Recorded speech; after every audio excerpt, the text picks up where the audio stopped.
Hello बच्चों, स्वागत है आपका हमारे official YouTube channel agriculture expert पर। और आज के इस वीडियो के अंदर हम आपको बताएंगे कि किस तरीके से आपको CUET UG 2026 का जो रजिस्ट्रेशन फॉर्म है वो आपको फिल करना है। पूरा प्रोसेस आपको A to Z डिटेल्स आपको इस वीडियो के अंदर हम बताने वाले हैं। कौन कौन से डॉक्यूमेंट्स आपको अपलोड करने हैं, कौन कौन सी चीज़ों का आपको ध्यान रखना है, किस तरीके से आपको फॉर्म भरना है, A to Z डिटेल्स हैं वो आपको इसी वीडियो के अंदर, एक वीडियो के अंदर पूरी कंप्लीट डिटेल्स मिल जाएगी। तो वीडियो को आप स्किप मत करिएगा, क्योंकि अगर आपने कुछ भी स्किप किया तो आपका अगर एक प्रोसेस भी बीच में अगर छूट जाता है, ठीक है, तो फिर आगे चलकर आपको है ना प्रॉब्लम वहाँ पर आ सकती है। चलो बिना टाइम वेस्ट करे अपन चलते हैं कि किस तरीके से आपको CUET का फॉर्म फिलअप करना। और ये पूरा फॉर्म आपके सामने मैं लाइव फिल करके बताऊंगा, ताकि आपको अच्छी तरीके से ये समझ में आ सके कि कहाँ पर हमें प्रॉब्लम क्रिएट हो रही है, कहाँ पर हमें प्रॉब्लम क्रिएट नहीं होगी। ठीक है, बिल्कुल सिंपली हम फॉर्म भर सकते हैं। ठीक है, आप इस फॉर्म को घर पे भी भर सकते हो, अगर आपके पास में मोबाइल है सिंपली तो आप घर बैठे अपने मोबाइल से भर सकते हो, या फिर आप किसी दुकान पे जाकर भी भरवा सकते हो, दोनों चीज़ें। लेकिन किस तरीके से भरना है मैं आपको पूरा कंप्लीट प्रोसेस आपको बता देता हूँ, और क्या क्या डॉक्यूमेंट हमें चाहिए वो भी आज हम इसी वीडियो के अंदर बात कर लेंगे। चलो स्टार्ट करते हैं। सबसे पहले आपको क्या करना है, गूगल के ऊपर जाना है। गूगल के ऊपर आप जैसे सॉरी CUET लगाओगे, CUET लगाने के बाद में आपको ये आपका पोर्टल खुल जाएगा, कॉमन यूनिवर्सिटी एंट्रेंस टेस्ट, जो आपका UG के लिए होता है। अब चलो चलते हैं। इसके बाद में आप जैसे ही थोड़ा सा नीचे आते हो, तो नीचे आने के बाद में आपको मिल जाएगा रजिस्ट्रेशन फॉर CUET UG 2026। जैसे आप इसके ऊपर क्लिक करोगे तो क्लिक करने के बाद में इस तरीके से आपका एक पोर्टल खुलेगा। ठीक है, यहाँ पर आपको 3 ऑप्शन देखने को मिलेंगे। सबसे पहला स्टेप्स है आपका ऑनलाइन अप्लाई करने का। तो ऑनलाइन अप्लाई करने के सबसे पहले आपको रजिस्ट्रेशन करना है। अगर आपने रजिस्ट्रेशन कर लिया है, ठीक है, पहले अगर आपने रजिस्ट्रेशन कर लिया है तो आपको क्या करना है, लॉगिन कर लेना है। और अगर लॉगिन आपने कर रखा है या फिर लॉगिन नहीं किया है तो उसके पहले आप रजिस्ट्रेशन करो। रजिस्ट्रेशन किस तरीके से करना है वो अभी मैं आपको बताने वाला हूँ। उससे पहले कुछ चीज़ें हम जान लेते हैं। सबसे पहले आपको जो इन्फॉर्मेशन बुलेटिन है उसको डाउनलोड करके आपको देखना है कि किन किन चीज़ों की हमें आवश्यकता पड़ने वाली है। ठीक है, तो सबसे पहले मैं आपको बता देता हूँ कि कौन कौन से जो डॉक्यूमेंट्स है हमें फॉर्म फिलअप करते हुए चाहिए। ठीक है, तो वो भी मैं आपको बता देता हूँ। और इसके अंदर आपको कौन कौन सी डेट्स हैं जो हमारे लिए इम्पोर्टेंट है वो भी हम बात कर लेते हैं। तो ये आपका ये आ गए आपकी डेट्स, तो देख लीजिए 3 जनवरी से लेकर 30 जनवरी 2026 तक आपका ऑनलाइन फॉर्म फिलअप किया जाएगा। उसके बाद में 31 जनवरी के तक आप फीस सबमिट कर सकते हो। उसके बाद में 2 से 4 फरवरी तक आप अगर कोई भी करेक्शन आता है तो आप करेक्शन करवा सकते हो। करेक्शन विंडो आपकी 2 से 4 फरवरी तक ओपन रहेगी 11:50 PM तक। ठीक है, और एग्ज़ाम का भी आपको नोटिफिकेशन मिल गया होगा कि एग्ज़ाम भी आपका मई के महीने में होने वाला है। 11 से 31 मई के बीच में कभी भी आपका एग्ज़ाम का शेड्यूल आउट हो सकता है। ठीक है, और बाकी की चीज़ें आपको बाद में बताई जाएगी। और अगर मैं फ़ीस की बात करूं तो ये आपके चार्जेस रखने वाले हैं। देखो CUET UG के अंदर आपको टोटल 5 सब्जेक्ट चूज करने होंगे। 5 में जो 3 सब्जेक्ट आप लोगे, ठीक है, तो कॉमन 3 सब्जेक्ट रहेंगे। उनकी फीस जो होगी, अगर जनरल की मैं बात करूं तो 1000 रुपये होगी, OBC की अगर मैं बात करूं तो 900 रुपये होगी, SC ST PWD और PWBD और जो थर्ड जेंडर है उनके लिए आपके 800 रुपये होगी, और जो आउटसाइड सेंटर्स आउटसाइड इंडिया, ठीक है, उनके लिए आपकी 4500 रुपये होगी। ठीक है, ये होगी आपकी 3 सब्जेक्ट के लिए। ठीक है, उसी प्रकार से अगर आपको एक्स्ट्रा सब्जेक्ट जो ऐड करना है, ठीक है, वो आपको करना ही पड़ेगा, क्योंकि 5 सब्जेक्ट आपको पूरे करने हैं। ठीक है, तो जनरल कैटेगरी वाले को एक सब्जेक्ट एक्स्ट्रा ऐड करने का आपको 400 रुपये देना है। ठीक है, और जो आपके OBC कैटेगरी के हैं और EWS कैटेगरी के हैं उनको 375 रुपये, SC ST आपका 350 हो जाएगा, और आउटसाइड ऑफ इंडिया उनको आपको 1800 रुपये देना पड़ेगा। ठीक है, तो ये जनरल आपका फीस के बारे में हो गया। और क्या क्या डॉक्यूमेंट आपको चाहिए जनरली मैं आपको बता देता हूँ। एक आपके पास में ईमेल आईडी होना चाहिए, एक आपके पास में एक्टिव मोबाइल नंबर होना चाहिए, एक्टिव ईमेल आईडी होनी चाहिए। ठीक है, क्या क्या चीज़ें चाहिए आपको मैं लिख देता हूँ यहाँ पर। एक आपके पास में क्या होना चाहिए, एक्टिव मोबाइल नंबर। ठीक है, क्यों, क्योंकि आपका रजिस्ट्रेशन जो नंबर है, ठीक है, OTP जो है वो आपका इसी के ऊपर आने वाला है। एक्टिव मोबाइल नंबर के बाद में आपके पास में होनी चाहिए active email ID, active email ID, ठीक है।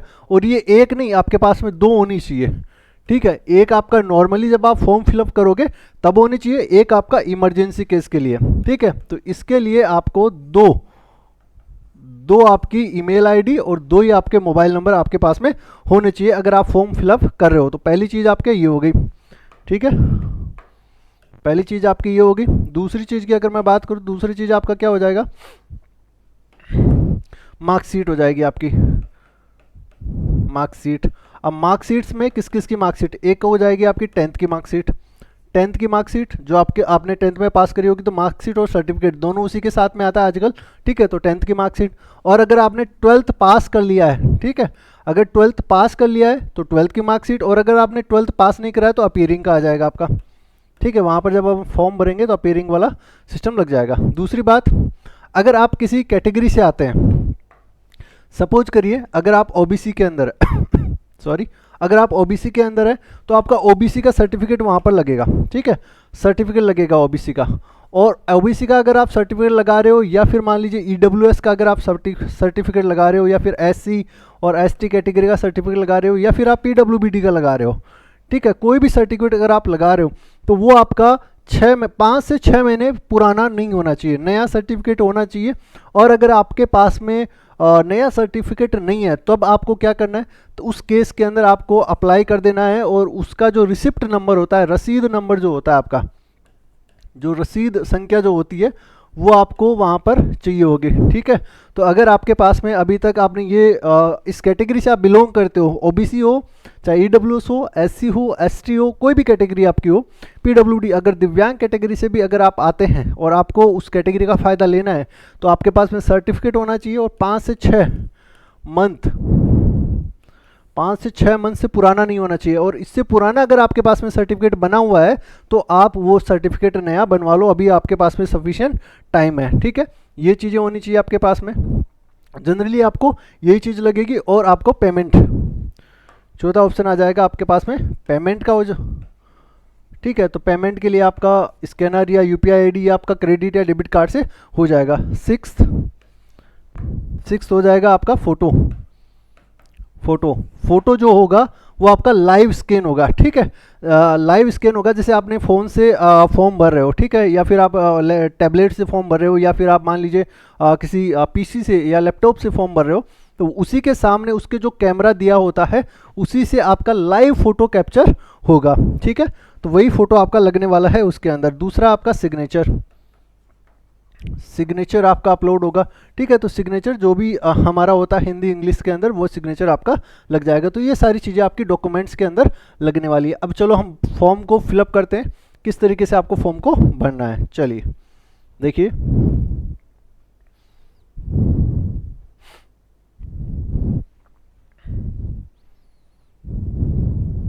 तो ये हो गया हमारा पहला वाला प्रोसेस कंप्लीट। अब बात करते हैं हम रजिस्ट्रेशन की। तो register your self for the above mention examination, अपने को जो ऊपर मेंशन एग्जामिनेशन है, मतलब सीयूटी जो एग्जाम है उसके लिए हमें रजिस्ट्रेशन करना है सबसे पहले, क्योंकि हमने अभी तक लॉगिन नहीं किया। तो सबसे पहले आप रजिस्टर करिए। रजिस्ट्रेशन करने के लिए हमारे पास में 3 चरण हमारे पास में आ चुके हैं। सबसे पहले हमें रजिस्ट्रेशन के बाद में हमें एप्लीकेशन फॉर्म को भरना है, जो आवेदन पत्र है उसको फिलअप करना है, और लास्ट में हमें क्या करना है, फ़ी कंप्लीट करनी है, ठीक, फी प्रोसेस हमें कंप्लीट करना है। तो सबसे पहले हमें क्या करना है, डाउनलोड इन्फॉर्मेशन बुलेटिन, ये हमने ऑलरेडी कर चुके हैं, ठीक है। सबसे पहले हमें क्या करना है, रजिस्ट्रेशन। और ये फीस वगैरह के बारे में मैंने आपको ऑलरेडी बता दिया कि किस 3 सब्जेक्ट चूज करने के लिए आपको ये फीस रहेगा, और एडिशनल सब्जेक्ट करने के लिए आपका ये फीस हो जाएगा, ठीक है। और इसके बाद में क्या था, ये सारी चीज़ें मैंने आपको बता दिया है कि आपका एक रिसेंट पासपोर्ट साइज फ़ोटो, ठीक है, जिसमें आपका 80% फेस है वो अच्छे से आपका दिखना चाहिए। दूसरा आपका एक सिग्नेचर, ठीक है, सिग्नेचर का जो साइज़ दिया है इन्होंने, फ़ोटो का जो साइज़ होगा वो होगा आपका 10 KB से लेकर 50 KB के बीच में होना चाहिए सिग्नेचर का। और दूसरा हो गया आपका जितने भी हम डॉक्यूमेंट्स लगाएंगे, ठीक है, वो उनकी स्कैन कॉपी हो जाएगी आपकी 10 से 200 KB के बीच में। और क्या चाहिए हमें, और अगर आप डिसेबिलिटी से आते हैं तो वो भी आपका उसका जो भी हमारे पास में डॉक्यूमेंट होगा वो भी हमें लगाना है। इसके बाद में और कुछ नहीं है, आप नीचे आ जाओ। यहाँ से हम यस करेंगे। यस करने के बाद में आपको क्लिक हियर टू प्रोसीड, जैसे आप प्रोसीड करोगे तो आपके पास में इस तरीके से पोर्टल ओपन हो जाएगा। ठीक है, अब आपका क्या पूछ रहा है, व्यक्तिगत विवरण, पर्सनल डिटेल्स आपको भरनी है। तो आपकी डिटेल्स आपको सबसे पहले भरनी है। मैं मेरी डिटेल्स भर देता हूँ यहाँ पर। ठीक है, जो भी होगा, तो मैं मेरा नाम भर देता हूँ। मेरा नाम रजनीश यादव, RAJNISH। ठीक है, इसके बाद में आ जाएगा आपका, नीचे मैं लिख देता हूँ पिता और अभिभावक का नाम। आपको ये जो नाम लिखोगे इसके अंदर, ठीक है, वही आपको नाम लिखना है जो आपकी 10th की मार्कशीट के अंदर है। ठीक है, तो सबसे पहले आ जाएगा अपना नाम, फिर उसके बाद में अपने पिताजी का नाम। पिताजी का नाम लिखो। सारी डिटेल्स आपको मैं दिखा नहीं सकता, क्योंकि आपको भी पता है कि ऑनलाइन पोर्टल के ऊपर या फिर लाइव यूट्यूब वीडियो के अंदर हम नहीं दिखा सकते, यूट्यूब की पॉलिसी है। ठीक है, तो मैं इसके सामने खड़ा हो जाता हूँ और अपनी डिटेल्स आपका फिलअप कर लेता हूँ। ठीक है, तो फिर आ जाएगा पिताजी का नाम,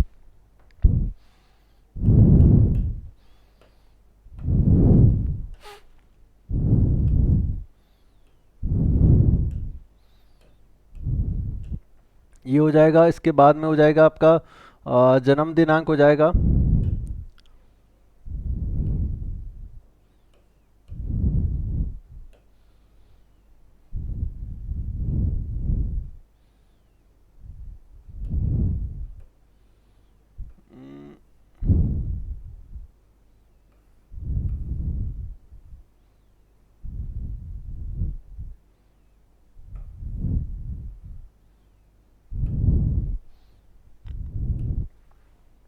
ये हो जाएगा। इसके बाद में आपको डिटेल्स, ये सारी डिटेल्स आपको भरने के बाद में, ये सारी चीज़ें भरने के बाद में आपको नीचे आ जाना है। नीचे आने के बाद में आपको क्या भरना है, यहाँ पर जो ऊपर मैंने नाम लिखे हैं, ठीक है, वो नाम माने आपका कैंडिडेट का नाम आ जाएगा, फिर अभिभावक का नाम, वही नाम आपका नीचे आ जाएगा जो मैंने आपका ऊपर रखा है। ठीक है, फिर माता का नाम आ जाएगा, फिर अपनी जन्म तिथि को पुष्टि करनी है। एक्यूरेट क्यों, ये 2 बार क्यों लिखवा रहा है कि हमसे कहीं कोई गलती ना हो जाए। ठीक है, तो इसको बिल्कुल आपको ध्यान पूर्वक बनना है, ध्यान रखिएगा। ठीक है, यहाँ पर आपको कोई गलती नहीं करनी है।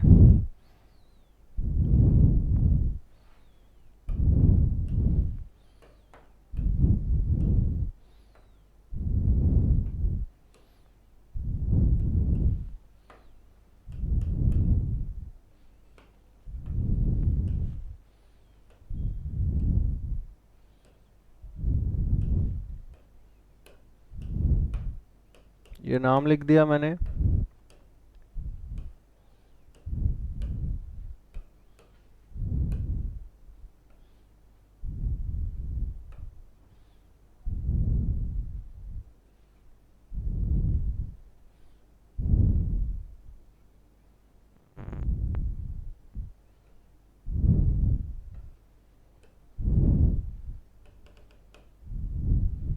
ये आपका नाम हो जाएगा। इसके बाद में क्या करना है आपको, ये डिटेल्स हो गई। ठीक है,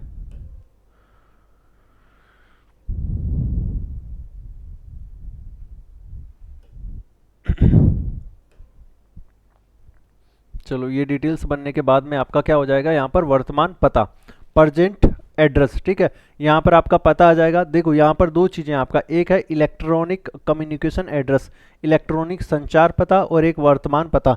आपको यहाँ पर बहुत अच्छे से ध्यान रखकर पढ़ना है।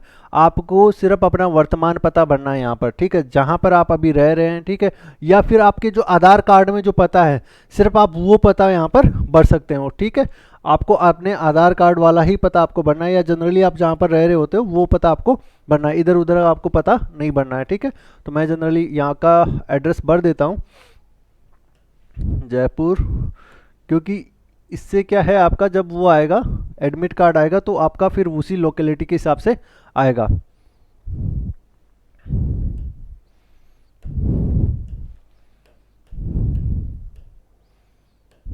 कंट्री आ जाएगी, कंट्री में क्या कर दोगे आप, इंडिया कर दोगे। ठीक है, इंडिया हो जाएगा। राज्य क्या हो जाएगा आपका, राज्य हो जाएगा राजस्थान, और ये जी राजस्थान आ जाएगा। फिर आपका पिन कोड मैं भर देता हूँ,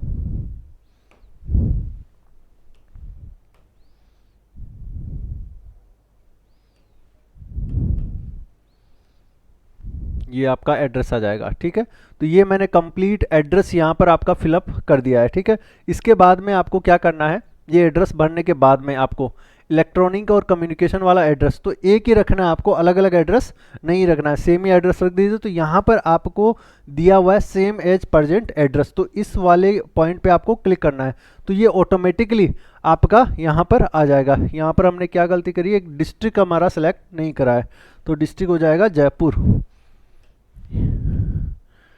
डिस्ट्रिक्ट हो जाएगा जयपुर, आ गया जयपुर, ठीक है। तो ये हमारा एड्रेस हो गया है। और इसके बाद में ईमेल एड्रेस हमें लगाना है, तो ईमेल एड्रेस आपको बिल्कुल ध्यान से लगाना है। यहाँ पर अब क्या पूछ रहा है, please enter correct email ID और मोबाइल नंबर जहाँ पर आपका ओटीपी जा सके वेरिफिकेशन के लिए। तो बिल्कुल ध्यानपूर्वक आपको अपना ईमेल एड्रेस और वही ईमेल आईडी आपको लगानी है जो आपकी एक्टिव होगी, ठीक है। सिर्फ उसी ईमेल आईडी को आपको लगाना है, एक्टिव ईमेल एड्रेस आपको लगाना है। तो अपना जो एक्टिव ईमेल एड्रेस है वो आप लगा दीजिए। यहाँ पर मैं लगा देता हूँ, यहाँ पर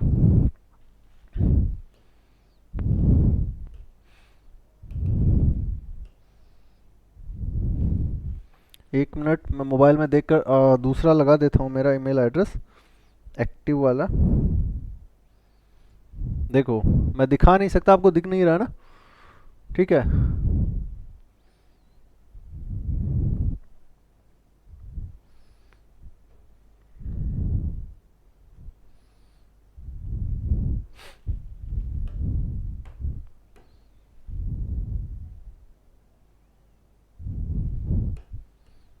ये हो गया आपका। चलो, मैंने आपको दो बोले थे ना ईमेल एड्रेस, एक तो आपका यहाँ पर लग जाएगा, ठीक है। ये मैंने मेरा ईमेल एड्रेस लगा दिया, ठीक है। और इसके बाद में मेरा ईमेल एड्रेस मैं कंफर्म कर देता हूँ, 2 बार आपको लगाना है ताकि हमसे कोई गलती ना हो जाए, ओके।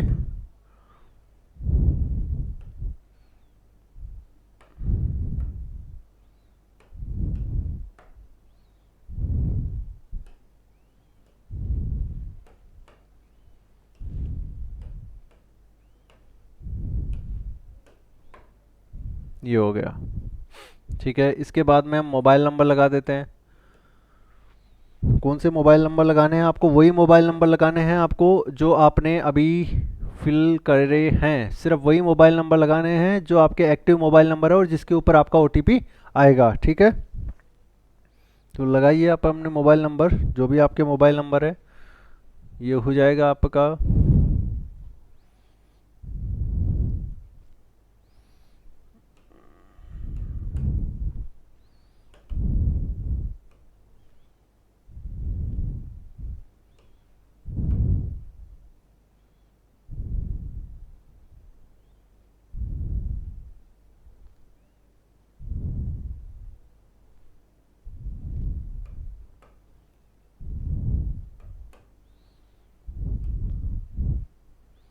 ये हो जाएगा आपका 92 सॉरी,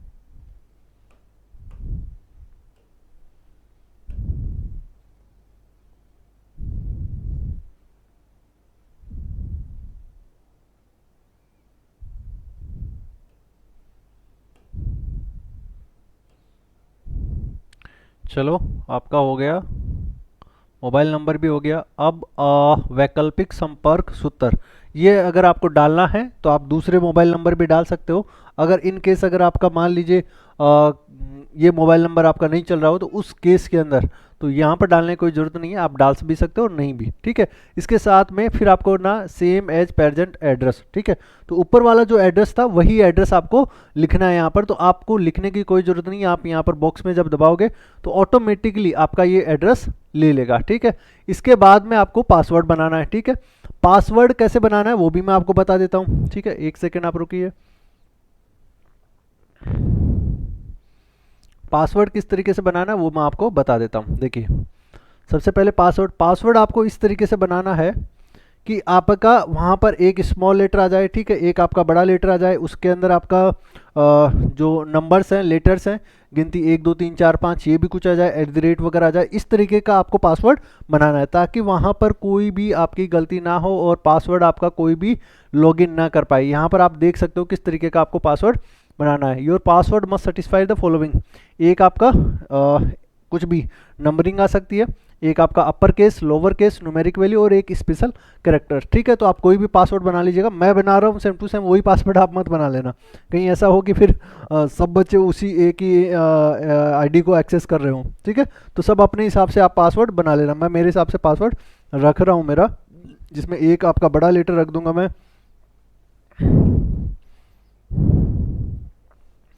हो जाएगा।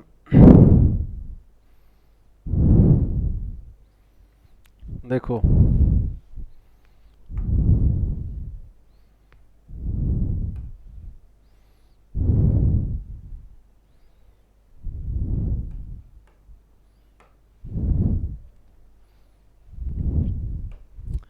पासवर्ड हो गया आपका, ओके।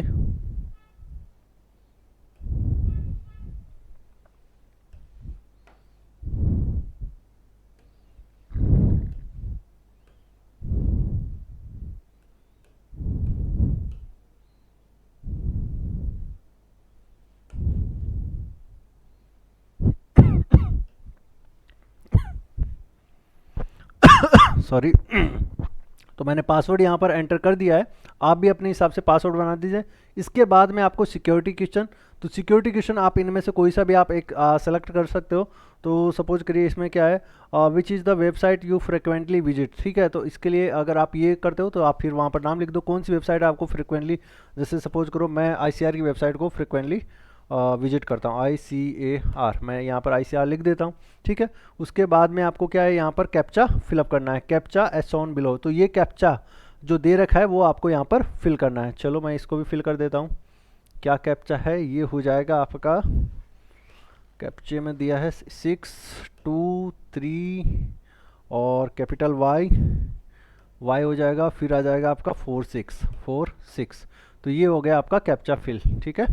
देखिए सबमिट करते हैं इसको, क्या बताता है, please review the following information carefully, if you would like to change any information entered you may do so pressing edit registration form button और press submit and send OTP button. अगर इनमें से अगर कुछ भी एडिट करना चाहता हूँ अभी, ठीक है, तो मैं यहाँ पर एडिट वाले बटन के ऊपर प्रेस कर दूंगा, ठीक है। और अगर मैंने फाइनल भर दिया, अगर आपको लगता है कि आपने कोई गलती कर दी है, मिस्टेक कर दी है, तो आप एडिट वाले बटन पे दबाओगे। और अगर आपको नहीं भाई सब कुछ ओके है, देन अपन क्या करेंगे, आगे बढ़ जाएंगे। अब हमारे पास में हमने कोई गलती नहीं करी है, मेरा नाम सही है एकदम, ठीक है। तो आपको यहाँ पर क्लिक कर देना है, आपके नाम पर, अपने पिताजी का नाम आपका करेक्ट है, माताजी का नाम भी सही है, जन्म तिथि भी आपकी सही है, ईमेल आईडी भी आपकी सही है, मोबाइल नंबर भी आपका सही है, पता भी आपका सही है और जेंडर भी हमारा सही है, ठीक है। सारी डिटेल्स आपकी ओके है, ठीक है। इसके बाद में आपको क्या करना है, यहाँ पर आई एग्री, ठीक है। तो ये जो आपका मैं घोषणा करता हूँ कि ये सारी डिटेल मेरे द्वारा प्रोवाइड की गई और सारी आपकी ठीक है, ठीक है। इसके बाद में आपको क्या करना है, अगर आपको लगता है कोई गलती होगी तो आपको एडिट, अदरवाइज आप OTP सेंड करिए, ठीक है। तो अभी मेरे नंबर पे आपका OTP आने वाला है, ठीक है। इसके बाद में जैसे मैं OTP के लिए भेजूंगा तो आपका OTP आ जाएगा, मुझे OTP लगाना है यहाँ पर,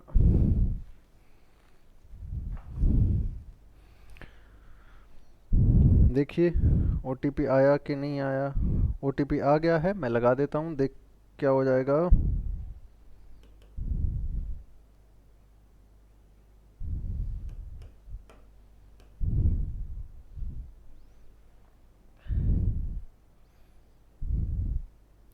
अब मैंने OTP यहाँ पर फिल कर दिया है, ठीक है। इसके बाद में क्या हो जाएगा, OTP फिल करने के बाद में आपका हो जाएगा, आपको यहाँ से क्लिक करना है सबमिट रजिस्ट्रेशन फॉर्म, ठीक है। तो ये अभी तक क्या हुआ है, हमारा सिर्फ रजिस्ट्रेशन हुआ है, फॉर्म भरना स्टार्ट नहीं हुआ है। सबसे पहली स्टेप जो हमें क्या करना था, रजिस्ट्रेशन करना था, तो रजिस्ट्रेशन हमने फिल कर दिया। यहाँ से आपको सबमिट कर देना है रजिस्ट्रेशन। ये जैसे होगा आपका, अब क्या हो चुका है, रजिस्ट्रेशन फिल हो चुका है, देखिए सबसे पहली प्रोसेस क्या थी आपका, रजिस्ट्रेशन फॉर्म फिल करना, ठीक है। तो सबसे पहली प्रोसेस आपका रजिस्ट्रेशन फॉर्म आपका कंप्लीट हो चुका है। फिर दूसरा क्या था आपका, एप्लीकेशन फॉर्म फिल करना, ठीक है। तो अब हमें क्या करना है, एप्लीकेशन फॉर्म भी लास्ट का आपका फी पेमेंट हमें करना है। तो अब आ जाते हैं हम किसके ऊपर, एप्लीकेशन फॉर्म को फिल करने के लिए। तो ये आपका रजिस्ट्रेशन नंबर आ जाएगा, इसको अगर आप चाहो तो कॉपी कर लीजिए, वैसे इसकी ज़रूरत अभी लगेगी नहीं।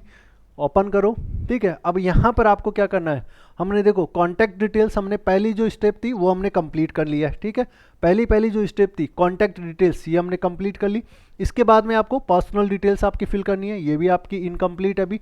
डिसेबिलिटी डिटेल्स ये इनकम्प्लीट है। आइडेंटिटी डिटेल्स हो जाएगी, फिर आपकी अपार आईडी हो जाएगी, फिर आपका जो एग्ज़ाम के लिए जिसके लिए आपको अप्लाई करना है और जो पेपर सेलेक्ट करना है वो चीज़ आ जाएगी, क्वालिफिकेशन आ जाएगी, एडिशनल डिटेल्स आ जाएगी, इमरजेंसी कॉन्टैक्ट डिटेल्स आ जाएगी, फोटोग्राफ को कैप्चर करना है, डॉक्यूमेंट को अपलोड करना है, और फिर फाइनली आपका जो फॉर्म है वो आपका सबमिट हो जाएगा, ठीक है। तो ये सारी आपकी प्रोसेस हो जाएगी। अब इसको किस तरीके से हमें फिल करना है देखते जाइए, ठीक है। मैं अभी आपको सारी एक एक स्टेप बाय स्टेप सारी चीज़ें आपको बता दूंगा, ठीक है। अब हमें क्या करना है, देखो रजिस्ट्रेशन की प्रोसेस हमने कंप्लीट कर ली थी यहाँ पर, ठीक है। अब हमें क्या करना है, लॉगिन करके जो बचा हुआ फॉर्म है उसको कंप्लीट करना है। तो चलिए लॉगिन कर लेते हैं।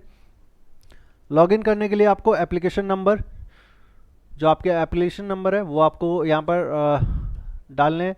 उसके बाद में आपको अपना पासवर्ड डालना है जो आपने लगाया था, ठीक है। तो मैं पासवर्ड आपका यहाँ पर डाल देता हूँ।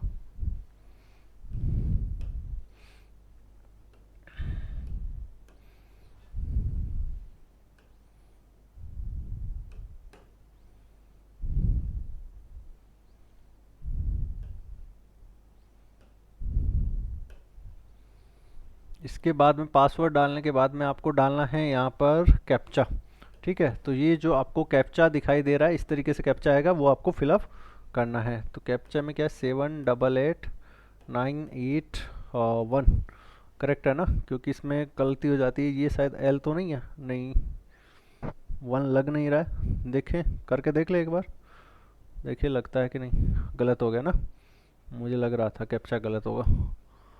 चलो दोबारा देखिए क्या होगा, पासवर्ड लगाओ।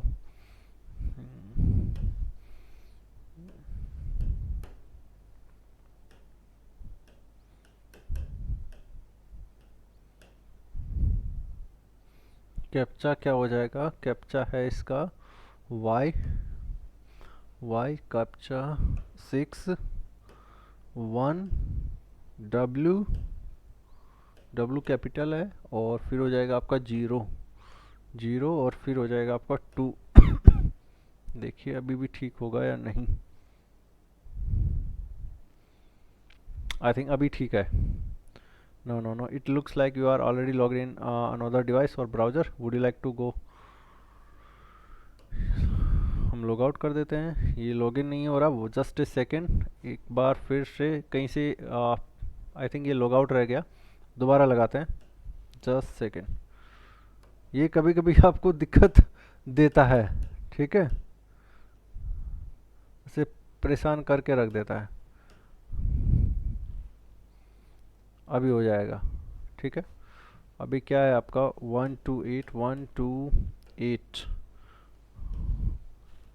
फिर हो जाएगा आपका बेटा IF और 6।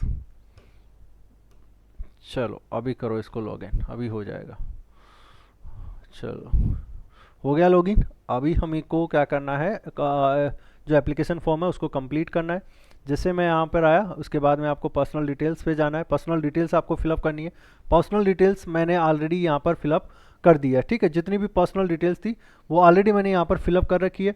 तो पर्सनल डिटेल्स के अंदर आपको क्या है, देखिए कैंडिडेट का नाम आ जाएगा, अभ्यर्थी का जन्म तिथि आ जाएगा, उसका जेंडर आ जाएगा, पिता का नाम आ जाएगा, माता का नाम आ जाएगा, और उसकी नेशनलिटी आ जाएगी। तो ये सारी आपकी पर्सनल डिटेल्स के अंदर आ जाएगी, ठीक है। डेट ऑफ बर्थ वगैरह ये सारी चीज़ें आपकी आ जाएगी।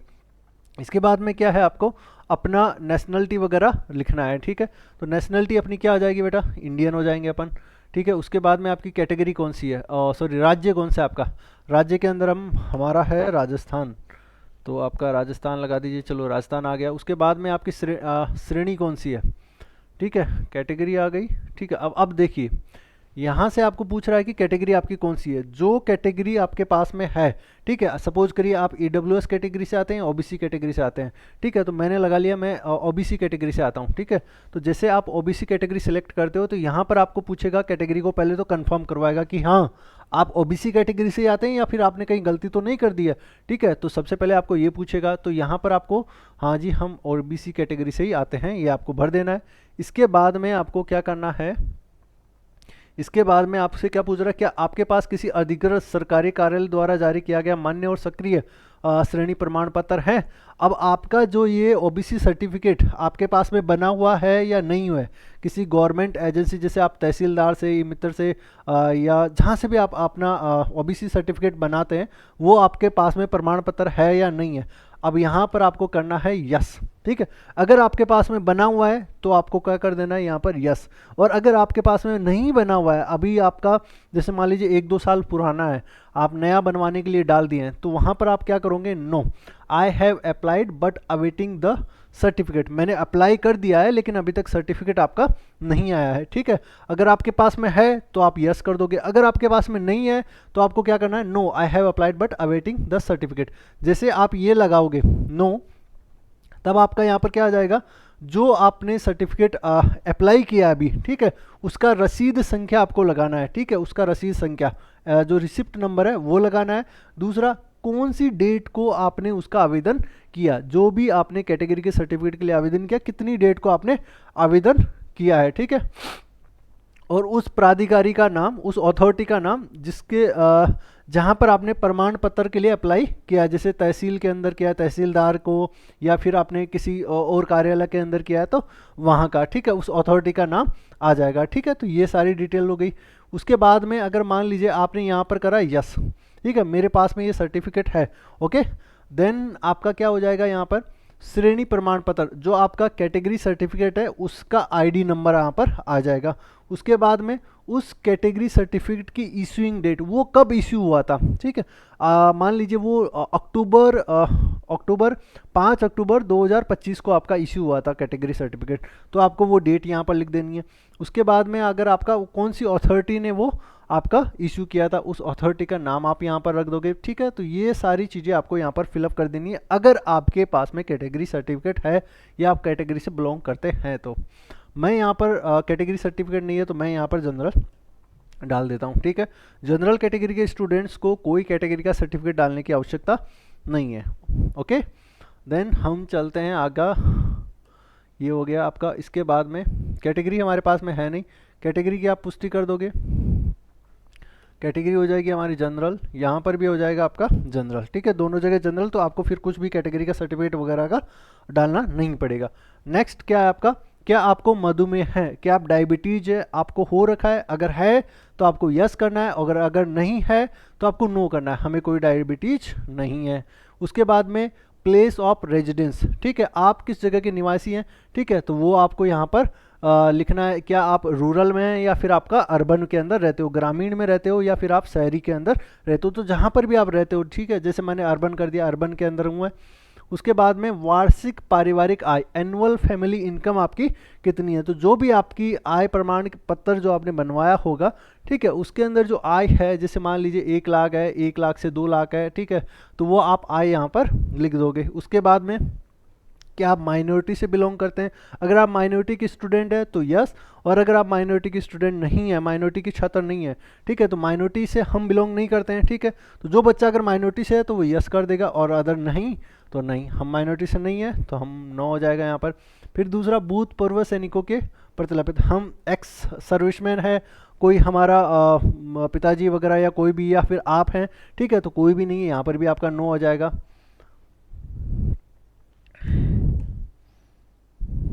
ठीक है, इसके बाद में क्या हो जाएगा आपका,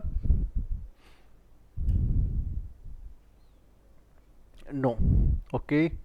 इसके बाद में आपका हो जाएगा एनसीसी कोटा के लिए दावा, ठीक है, अगर आपने अपने स्कूल के अंदर एनसीसी के अंदर अगर आप थे, ठीक है, तो उसका भी आपका फ़ायदा मिलता है जब आप यूनिवर्सिटी वगैरह के अंदर एडमिशन ले लेते हो, ठीक है, तो उसके बाद में आपका उसका कुछ मार्क्स वगैरह या कुछ जुड़ता है आपका यूनिवर्सिटी के अंदर। तो अगर आपने अपनी 12th तक या 10th तक अगर आपने एनसीसी करा है, ठीक है, तो उसके लिए अगर आप दावा करना चाहते हो तो वो भी आप यहाँ पर लगा सकते हो। अगर आपके पास में है तो आपको यस करना है, और अगर आपके पास में नहीं है तो नो करना है, ठीक है। हमारे पास में नहीं है, ठीक है, तो हमने नो कर दिया यहाँ पर, ओके। उसके बाद में आ जाता है आपका नीचे है खेल कोटा। अगर आप स्पोर्ट्स से आते हो तो स्पोर्ट वाला भी आप देख लीजिएगा, हमारे पास में नहीं है स्पोर्ट्स वगैरह का, ठीक है, तो हमने नो कर दिया। इसके बाद में आपको कैप्चा फिल करना है, तो ये कैप्चा आपको बिल्कुल ध्यान से फिलअप करना है, नहीं तो पूरा प्रोसेस दोबारा फिल करवाएगा ये। देखो एच हो जाएगा, फिर हो जाएगा आपका 4, फिर हो जाएगा आपका डब्ल्यू, फिर हो जाएगा 635, ओके 635 सही है ना, देख लो एक बार, H4W635 सही है अभी, ठीक है। चलो आ जाओ, ये हो जाएगा आपका सेव एंड नेक्स्ट। तो पर्सनल डिटेल हमारी सारी फिल हो गई है, उसके बाद की जो डिटेल्स है वो भी हमने फिल कर दी। अब यस कर देते हैं। जैसे आप यस करोगे तो आपका 2 ऑप्शन आपके क्लियर हो चुके हैं अभी, ठीक है। चलो अब तीसरा क्या है आपका डिसेबिलिटी की डिटेल्स। अगर आप विकलांग श्रेणी में आते हो, दिव्यांग श्रेणी के अंदर अगर आप आते हो, ठीक है, तो आपको यहाँ पर यस करना है। अगर आप नहीं आते हो तो आपको यहाँ पर क्या करना है, नो करना है। तो हम नहीं आते हैं इसलिए हमने क्या किया यहाँ पर, नो किया, ठीक है। इसके बाद में फिर आपको कैप्चा बनना है, ठीक है, बहुत कैप्चा है हर एक चीज़ के लिए, 4 5 और 6 1, फिर आ जाएगा आपका C4, ओके। नाउ ये हो जाएगा आपका कैप्चा, सबमिट और नेक्स्ट।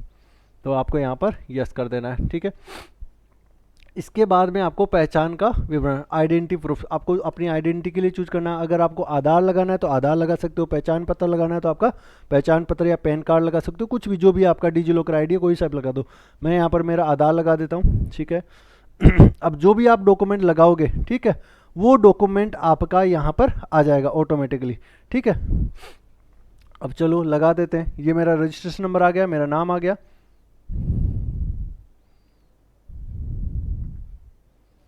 ओके, यस कर दिया मैंने यहाँ पर। इसको यहाँ पर आपको एग्री कर देना है। एग्री करने के बाद में अपना आधार नंबर लगा देना है,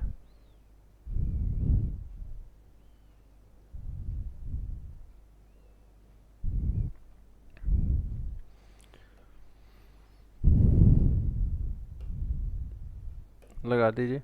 जो भी आपका आधार नंबर है वो लगा दीजिए।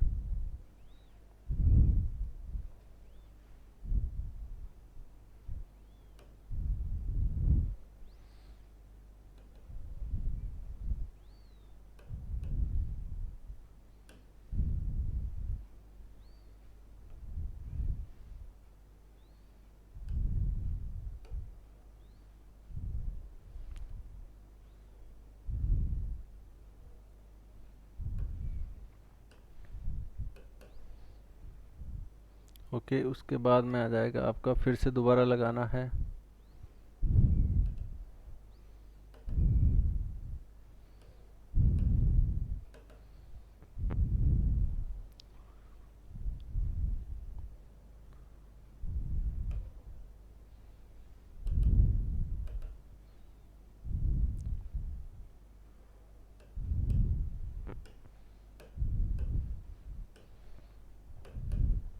ठीक है, ये हो गया, ओके।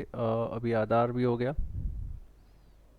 आधार नंबर थोड़ा मिसमैच है, तो ऊपर वाला आई थिंक मुझे लगता है थोड़ा सा गलत लग गया, मैं दोबारा लगा देता हूँ।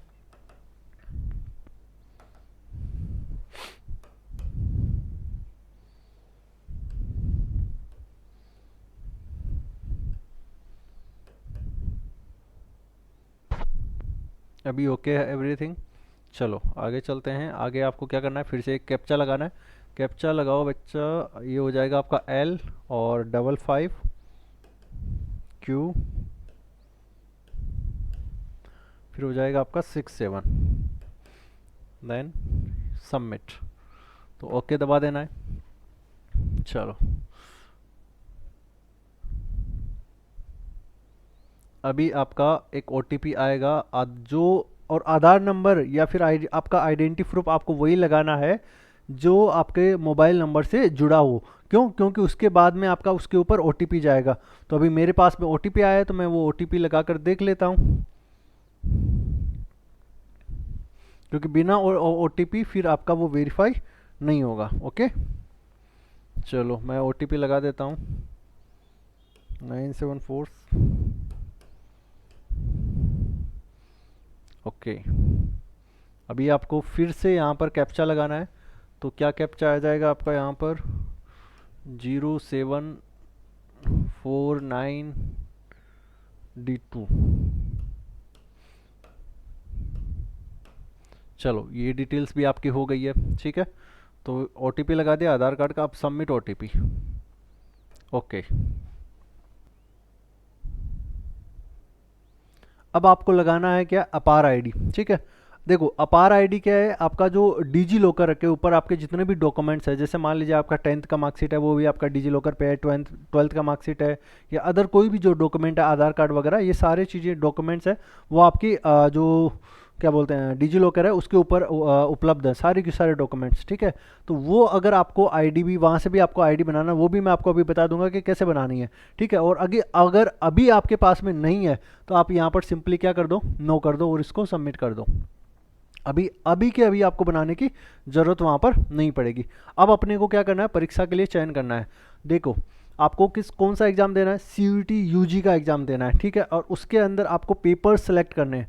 तो यहाँ पर आपको बिल्कुल ध्यानपूर्वक अपने पेपर्स सेलेक्ट करने हैं, ठीक है। जैसे कि आपको इंग्लिश लैंग्वेज है अगर आपका CUET के अंदर, UG के एग्ज़ाम के अंदर, तो आपको इंग्लिश चूज करना है, ठीक है। सपोज करिए मैंने आपको 3 तो कंपलसरी है, चूज करना ही करना है, ठीक है। जैसे आपको पहले लैंग्वेज का चूज कर लो, कौन सी लैंग्वेज के अंदर आप पेपर देना चाहते हो, बिल्कुल ध्यानपूर्वक चूज करना। अगर आप इंग्लिश चूज किया तो आपके पास में इंग्लिश में पेपर आएगा, अगर आपने हिंदी चूज किया तो हिंदी में पेपर आएगा आपका, ठीक है। तो याद रखना, पहले मैंने लैंग्वेज चूज कर लिया कि मुझे हिंदी के अंदर पेपर देना है, ठीक है। उसके बाद में लैंग्वेज के बाद में आ जाता हूँ मैं सब्जेक्ट का, मेन डोमेन कौन सा है आपका। सपोज करिए आप इनमें से मेन डोमेन जो भी आपका होगा, मेरा एग्रीकल्चर डोमेन है, मैंने एग्रीकल्चर डोमेन चूज कर लिया, ठीक है। उसके बाद में डोमेन चूज करने के बाद में आप आ जाओ अपने सब्जेक्ट वगैरह पे। अब डोमेन चूज करने के बाद में आ जाओ सब्जेक्ट पे। देखो paper medium for domain subject, domain subject के लिए पेपर का मीडियम क्या रहेगा आपका, हिंदी के अंदर हम देने वाले हैं, ठीक है। हिंदी के अंदर पेपर दे दिया। अभी आपको क्या करना है, पेपर भी आपको चूज करना है।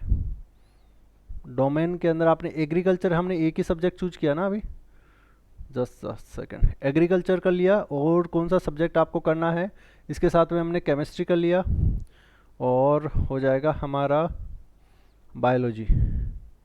अगर आप जो भी आपका हो वो कर लेना, जैसे मैंने मैथमेटिक्स कर दिया है, ठीक है। या अगर आपको फिजिक्स करना हो तो आप फिजिक्स कर लेना। टोटल कितने हो गए, 1 2 और हो गया आपका 3, और लैंग्वेज 4 हो गए ना मेरे, और एक 5 हो जाएगा सब्जेक्ट का, हो गया 1 2 3 4 और 5 हो गया ना, ठीक है, हो गया। उसके बाद में आपको क्या करना है, सब्जेक्ट सिटी चूज करनी है आपको, एग्जामिनेशन सिटी, आप कौन सी सिटी के अंदर अपना एग्ज़ाम रखना चाहते हो, ठीक है। तो ये बिल्कुल आपको ध्यानपूर्वक चूज करनी है कि जहाँ पर आप अपना एग्जामिनेशन देने बिल्कुल ईजिली पहुँच पाओ, ठीक है, आराम से वहाँ पर पहुँच पाओ, वही सिटी आपको चूज करनी है।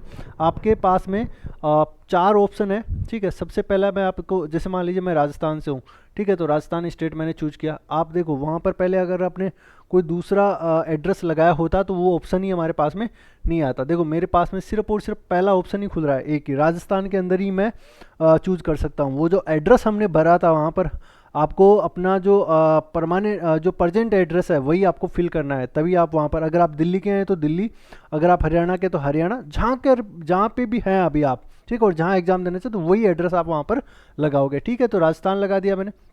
अब राजस्थान में मैं कौन सी सिटी, जैसे मान लीजिए मैंने अजमेर पहली सिटी लगा दी, ठीक है।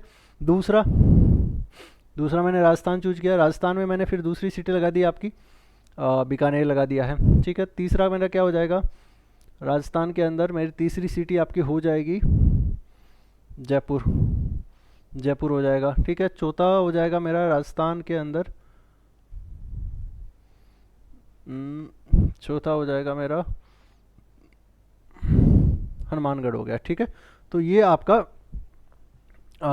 एग्जामिनेशन की सिटीज हो गई जो आपको लगानी है। उसके बाद में आपको क्या करना है, यहाँ पर लेना है पिता और अभिभावक का व्यवसाय, फादर का ऑक्यूपेशन आपका क्या है, तो पिताजी का ऑक्यूपेशन क्या हो जाएगा, आपका एग्रीकल्चर हो जाएगा। जो भी आपका पिताजी का ऑक्यूपेशन है, व्यवसाय है, वो आप लगा दीजिएगा। उसके बाद में पिता और अभिभावक की योग्यता, तो पापा जी की आपके क्वालिफिकेशन क्या है, तो लगा दीजिए आपका मान लीजिए मैट्रिकुलेट है, ठीक है, मैट्रिक तक पढ़े हैं। उसके बाद में आप माता का व्यवसाय, ठीक है, माता का व्यवसाय, तो माता क्या करती है हमारी, ठीक है, यहाँ पर लगा दीजिए वो है गृहिणी, तो यहाँ पर क्या हो जाएगा माता का, या उनको भी लगा दो एग्रीकल्चर, ठीक है, कोई बात नहीं। और यहाँ पर लगा दो माता जी की क्वालिफ़िकेशन, तो माता जी की क्वालिफ़िकेशन हो जाएगी आपकी, वो भी मैट्रिकुलेट है, ठीक है, मैट्रिक तक पढ़ी है। चलो ठीक है, ये सारी चीज़ें हो जाएंगी। उसके बाद में क्या है आपका, आपको लगाना है कैप्चा, कैप्चा लगाओ बिल्कुल ध्यानपूर्वक एकदम, K4 के हो जाएगा, फिर उसके बाद में फिर 870, ओके 870, ठीक है। तो ये सारी चीज़ें आपने डिटेल्स फिलअप कर ली। इसके बाद में आपको सेव और नेक्स्ट कर देना है, यस। तो अब आपके पास में खुला है शैक्षणिक विवरण, एजुकेशनल डिटेल्स। अब आपको क्या फिल करना है यहाँ पर, एजुकेशनल डिटेल्स, ठीक है। तो जितने भी आपके एजुकेशनल डिटेल्स है, जैसे कि आपकी एजुकेशनल डिटेल्स में दो ही चीज़ें लगेगी, आपकी 10th और 12th, ठीक है। तो 12th आप अगर अपीयरिंग में होंगे तो आपको लग नहीं पाएगा, 10th आपकी डिटेल लगेगी। तो अभी देख लो, 10th की आपको सबसे पहले बननी है, 10th और इक्विवेलेंट। तो 10th का क्या हो जाएगा आपका, पास हो, ठीक है, तभी आप फॉर्म भर रहे हैं, ठीक है। उसके बाद में उत्तीर्ण होने का ईयर, तो ठीक है आप उत्तीर्ण हुए हो 2023 में, ठीक है। उसके बाद में आप योग्यता, क्वालिफाइंग एग्जाम कौन सी थी, 10th थी, ठीक है। उसके बाद में आपको करना है स्कूल का स्थान, ठीक है, स्कूल का स्थान लगा दो, जैसे कि मैंने लगा दिया रूरल, लगा दिया मैंने, ठीक है, अर्बन लगाया था पहले कि रूरल, हाँ रूरल लगा दो, चलो कोई बात नहीं। उसके बाद में स्कूल और कॉलेज का प्रकार क्या था, वो केंद्रीय विद्यालय था, जवाहर नवोदय था, या प्राइवेट था, या गवर्नमेंट था, किस प्रकार का था, ठीक है। तो आप प्राइवेट मान लीजिए, ठीक है, जो भी हो। उसके बाद में योग्यता, परीक्षा राज्य, कौन सा राज्य था जहाँ से आपने ये करी, तो ये हो जाएगा राजस्थान, ये हो जाएगा राजस्थान। और उसके बाद में क्या हो जाएगा आपका योग्यता परीक्षा जिला, तो ये जिला हो जाएगा आपका जयपुर, जयपुर, ठीक है। उसके बाद में स्कूल बोर्ड कौन सा है, तो बोर्ड कौन सा हो जाएगा आपका, जो भी आपका, अगर सीबीएसई बोर्ड है तो आपका सीबीएसई बोर्ड है, राजस्थान है तो राजस्थान में आ जाएगा आपका अजमेर वाला, Rajasthan board of secondary education, ये हो जाएगा। और उसके बाद में हो जाएगा परिणाम मोड, ठीक है, तो परिणाम मोड क्या हो जाएगा आपका, परसेंटेज, ठीक है, परसेंटेज हो गया। उसके बाद में क्या हो जाएगा आपका डिटेल, पंजीकरण संख्या, नामांकन संख्या, रोल नंबर, तो रोल नंबर आप लिख दीजिए, जो भी आपका नंबर, जैसे मान लीजिए मैंने लिख दिया, ठीक है। स्कूल और कॉलेज का नाम, जो भी आपका स्कूल का नाम था, तो जैसे मैंने लिख दिया यहाँ पर JPS, JPS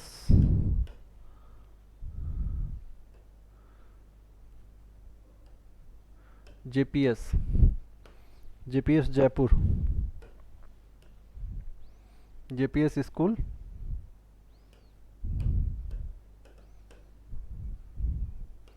जयपुर हो जाएगा ये, ठीक है, ये हो जाएगा इसका नाम, स्कूल का नाम हो जाएगा। ये एक्चुअल में मेरी स्कूल का नाम ही है, JPS, तो मैंने ये लिख दिया है यहाँ पर। फिर स्कूल कॉलेज का पिन कोड, चलो ये भी लिख देते हैं,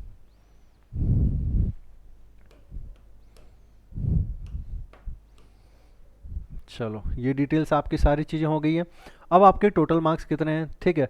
तो जनरली आपके 10th के अंदर 5 सब्जेक्ट होते हैं, ठीक है, तो टोटल मार्क्स वहाँ पर कितने हो जाएंगे, 5 नहीं 6 सब्जेक्ट आपके 10th के अंदर होते हैं, ठीक है। तो टोटल मार्क्स आपके कितने हो जाएंगे वहाँ पर, 600 हो जाएंगे, ठीक है, 600 आपके मार्क्स हो जाएंगे। अब यहाँ से आपको ऑब्टेन मार्क्स कितना हो जाएगा, तो 600 में से आपने जो भी ऑब्टेन मार्क करे, मान लीजिए आपने 450 या फिर आपके 500 मार्क्स हैं, ठीक है, तो 500 मार्क्स आ जाएंगे। तो यहाँ पर ऑटोमेटिकली आपका परसेंटेज आ जाएगा 83% आपका बना हुआ है, ठीक है। तो इसके बाद में आपको ये डिटेल्स आपकी सारी चीज़ें आ चुकी हैं। ये आपका 10th का डिटेल आपका फुल हो गया। उसके बाद में आपको 12th की, ठीक है, अगर आपने पास कर लिया है तो आपको 12th का भरना है, अदरवाइज नहीं, ठीक है। तो अपीयरिंग के अंदर लगा दो। अगर आप पास आउट हो तो इसी तरीके से आपको पूरी डिटेल्स फिल कर देनी है, और अगर आपने पास नहीं किया है तो आप क्या कर दोगे, यहाँ पर अपीयरिंग में कर दोगे। ठीक है, अपीयरिंग में लगाते ही ऑटोमेटिकली आपकी सारी चीज़ें यहाँ पर ले लेगा। ठीक है, तो अपीयरिंग में क्या हो जाएगा, क्या है, क्लास 12 और इसके इक्विवेलेंट हो जाएगी। उसके बाद में आपका क्या हो जाएगा, स्कूल का स्थान, तो ये हो जाएगा आपका रूरल।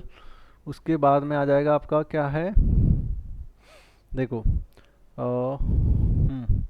स्कूल का स्थान हो गया, फिर स्कूल और कॉलेज का प्रकार, तो ये भी देख लीजिए क्या है आपका। जनरली जो भी आपका होगा वो आप लगा दीजिएगा, केंद्रीय विद्यालय है जो भी है, तो हमारा हो गया प्राइवेट। ठीक है, तो प्राइवेट इंस्टीट्यूट हो गया। उसके बाद में हो जाएगा आपका क्वालिफाइंग एग्जामिनेशन स्टेट, तो ये भी आपको भर देना है, जैसे कि हमने लगाया राजस्थान, राजस्थान।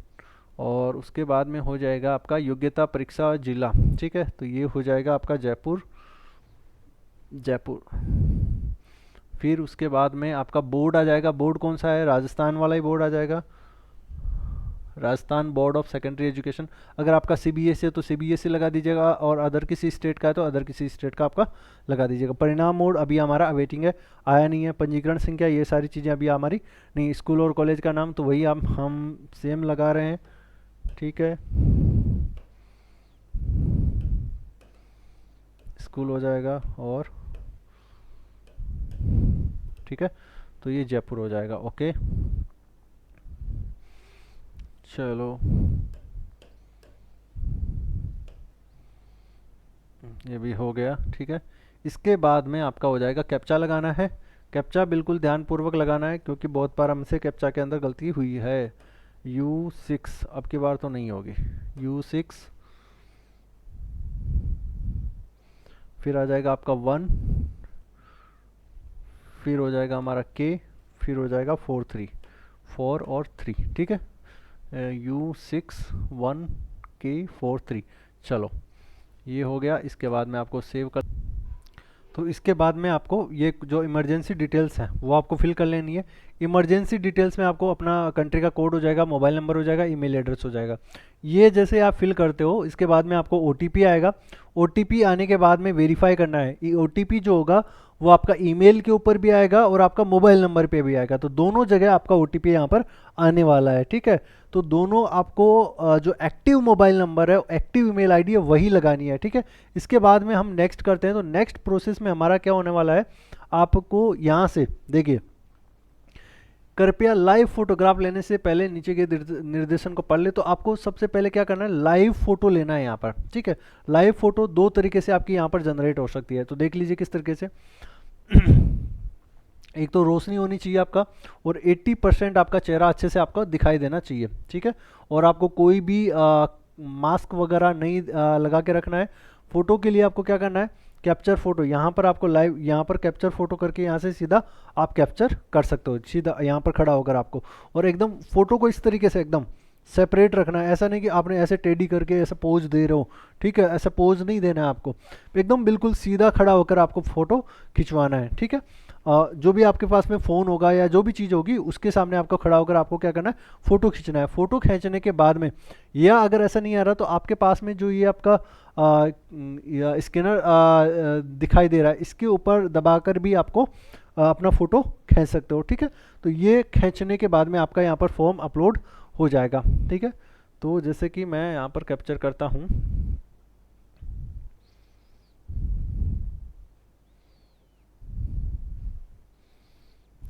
तो यहाँ से मैं इस कैमरे से, तो अब जो आपको बना रहा हूँ उस कैमरे से तो आपका फोटो होगा नहीं। क्यों? क्योंकि इसमें कोई कैमरा आपका लगा हुआ नहीं है सामने।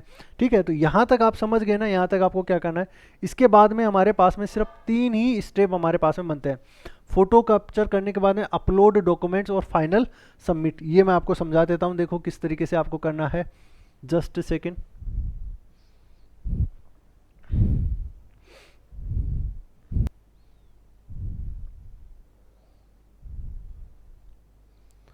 तो फोटो लेने के बाद में आपको फोटो किस तरीके से आपका आना चाहिए, देखो फोटो आपका इस तरीके से आना चाहिए, बिल्कुल एकदम स्ट्रेट होना चाहिए, यहाँ तक आपका फोटो आना चाहिए, यहाँ तक, ठीक है। और बिल्कुल भी आपके मुंह के ऊपर कोई मास्क वगैरह, ठीक है, या फिर कुछ भी, या कानों के अंदर या कोई भी स्कार्फ वगैरह, सर्दी का टाइम है तो कुछ भी आपका लगा हुआ नहीं होना चाहिए। बिल्कुल इस तरीके का आपका फोटो, लाइव फोटो आएगा, उसी कैमरे के ऊपर आप क्लिक करके जिस से आप फॉर्म भर रहे हो, ठीक है, या मान लीजिए मोबाइल से भर रहे हो, टैबलेट से भर रहे हो, लैपटॉप से भर रहे हो, तो वहाँ पर आपको इस तरीके से फ़ोटो लगानी है। ये जैसे आप फ़ोटो अपलोड करोगे, ठीक है, तो लगभग आपका 90% फॉर्म आपका कंप्लीट हो जाएगा। उसके बाद में आपको अपने डॉक्यूमेंट्स की फ़ोटो अपलोड करनी है, ठीक है। पासपोर्ट साइज़ की फ़ोटो आपकी अपलोड हो जाएगी, ठीक है। उसके बाद में आपका सिग्नेचर जो है वो आपका अपलोड हो जाएगा, राइट। आफ्टर देन आपका, अगर आप दिव्यांग कैटेगरी से आ रहे हो, ठीक है, तो दिव्यांग कैटेगरी वाला सर्टिफिकेट आपका अपलोड हो जाएगा। और जो भी आपने आइडेंटिटी प्रूफ लगाया था, जैसे मैंने आधार कार्ड अपना अपलोड किया था, तो वो आधार कार्ड भी आपका यहाँ पर अपलोड हो जाएगा।